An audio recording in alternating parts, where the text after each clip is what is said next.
Hey there, I'm Alex Kidman, and these are the AirPods 4. And these are also the AirPods 4, although these are the AirPods 4 active noise cancelling. Let's get into the review.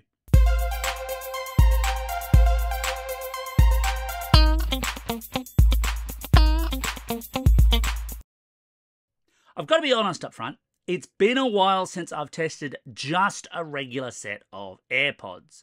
I've covered the category ever since AirPods existed, but the reality is that the AirPods 3, the predecessor to the AirPods 4 as you'd expect, were devices that were covered by someone else at the publication I was working at the time they came out. So it's been a long time between drinks, if you know what I mean, while at the same time I have tested out other Apple headphones and Beats headphones and so many other headphones that would make your ears spin. It certainly made mine spin.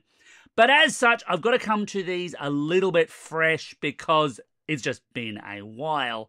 And of course, I was curious to see what Apple could do and was doing with its effective entry-level headphones, although, especially with the AirPods 4 active noise cancelling, a terribly clunky name, they're not exactly entry-level anymore.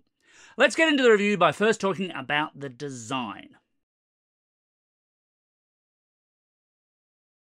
So in design terms, Apple has changed the shape of the AirPods part that you stick in your ear. It's not exactly a bud because there isn't a rubber tip there, but I'll call it a bud because I think we all know what I'm talking about then. The shape is a little bit different, and Apple's contention here is that it should fit better in more ears. And look, I've got to say, and this is super subjective, I'm not entirely sure that's true. I'll get into that a little bit more in the performance side of things. But the reality here is when you're wearing them, nobody's really going to notice that they're the AirPods 4 to speak of because the style is still very classic AirPods. You've still just got little stalks sticking out of the side of your ears, and that's what you've got. You've also only got them in white. Now, I suppose in one sense you could say that this is an iconic throwback all the way back to the original 2001 iPod and those classic silhouetted ads of cabled headphones of yore and all that kind of stuff that you really only recall if you're an old codger like me, but it's also kind of boring. Where are the colours, Apple? I mean, you do colours for just about everything else, for iPhones, for MacBooks, for iPads, for Beats headphones, but for some reason, AirPods are just stuck in a colour vacuum that they've been in for 20 plus years. I don't get it. I really don't get it. I would really love to see some colour and variety, but as it is, the only way you can get colour or variety is by buying a case for your AirPods, and in this case, you'd actually need to buy a new case. And that's because the case for the AirPods 4 and the AirPods 4 active noise cancelling is slightly different. It's slightly smaller. It's just a different shape. Now, ostensibly, they do look almost exactly identical. There is a small design difference, though, at the base, which is that the active noise cancelling pair have a little speaker grill there, and that's because they've got a little speaker. Like the AirPods Pro 2, you can use Find My to get the case to make a noise. The regular, slightly less expensive AirPods 4 won't do that. They will make noise out of the AirPods themselves to help you find them, but it's a lesser noise, to be honest. Now, I do like the fact that the case is smaller. It makes it much more pocketable. But one thing I really don't like is the way that these now pair, because they use an inductive touch button on the front of them that you basically double tap to put them into pairing mode. And yeah, I'm just not a fan of that approach. Physical buttons are just so much better, so much more flexible, easy to get right and not mistap. Now, this is, I suppose, a better approach than what some buds do, where you're meant to hold down your fingers on both buds while they're in the case and wait for ages and pray that they go into pairing mode. But a physical button was still a better move here, and yes, that is a hill I very much will die on because I'm right. So what about audio quality? Well, here Apple's got to play a fairly careful game because it's got AirPods Pro 2, and obviously it doesn't want to cannibalize the sales of those, so it's not going to make the regular AirPods too good, but it doesn't want them too bad because there's still a fairly premium priced option. And honestly, the audio quality here is decent for what they are, decent for open air buds. And that's kind of an important distinction here there, especially when we get to talking about active noise cancelling.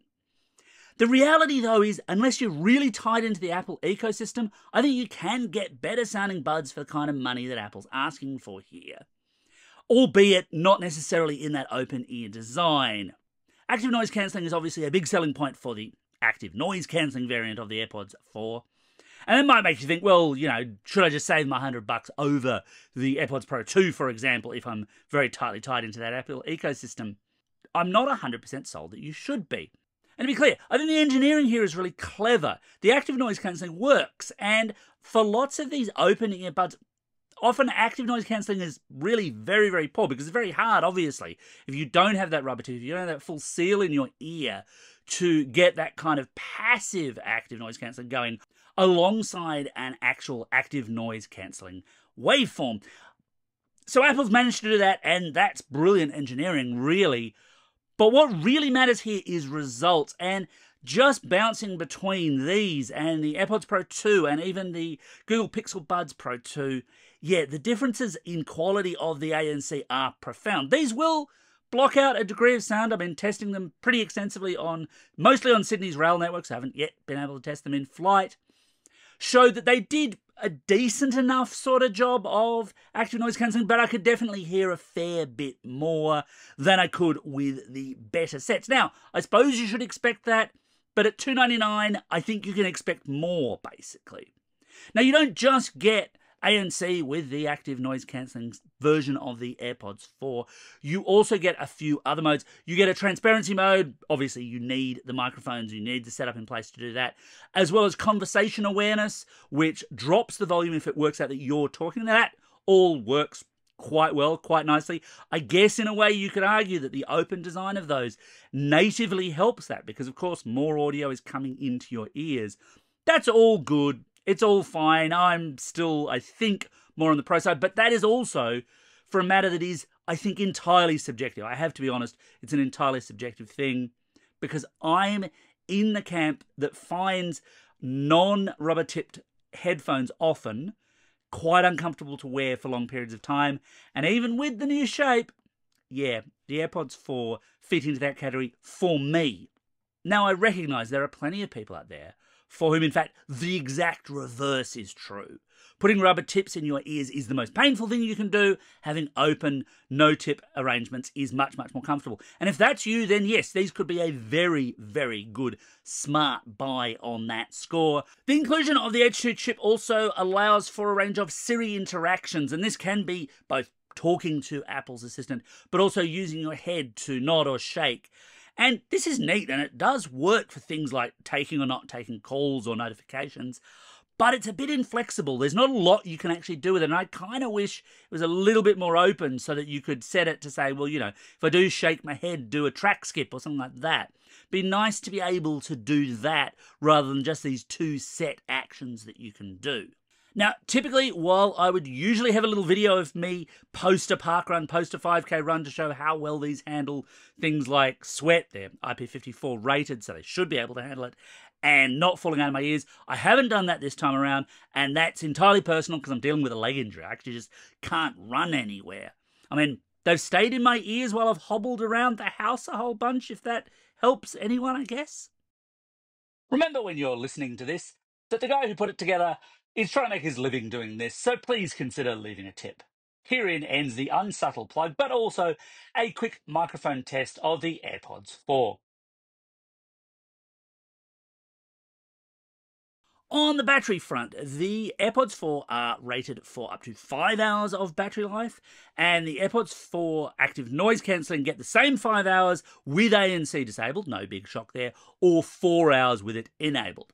I have no idea why you'd buy a pair of active noise cancelling buds and not use active noise cancelling, but hey, you do you, I suppose. This then boosts up to 30 hours total runtime with no ANC or 20 hours without it with the supplied charging case, and honestly, all of this works about to that score. Obviously, there are variables in play here depending on volume and even things like Bluetooth distance and how hard the radios have to work, but these are reasonably power-efficient buds that basically live up to their promises in that score. They're also nicely flexible when it comes to charging. They're USB-C enabled because, of course, Lightning's a bit of a dirty word around Apple these days. But they'll also charge over any Qi or Qi 2 wireless charger as well as on Apple Watch chargers. So there's plenty of ways to boost up their power when they go flat.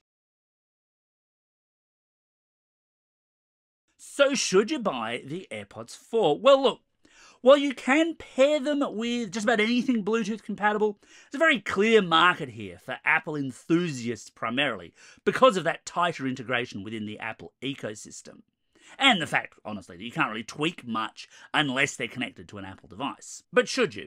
Well, look, the regular model AirPods 4 are a decent enough upgrade from prior AirPods generations, although I would still advocate change them out as and when they die, because these are not like battery replaceable or upgradable options in that sense.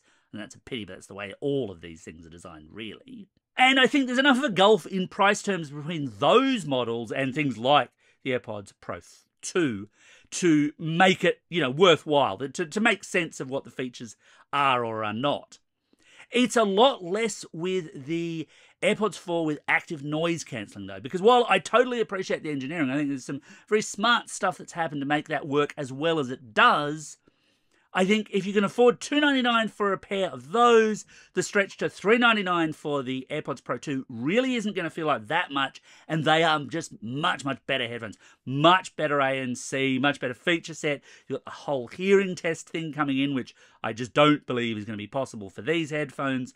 That's the set I'd advocate for within the Apple ecosystem. Obviously, if we are talking wider than the Apple ecosystem, there's a whole bunch of sets you can consider from the likes of Bose and Sony. I'm hoping to get some of the Samsungs in to test, although I'm still waiting to do that. Lots of competitors there. Anyway, that's my take on the AirPods 4. Got an opinion? Let me know in the comments below. And as always, thanks for watching, and don't forget to hit like and subscribe.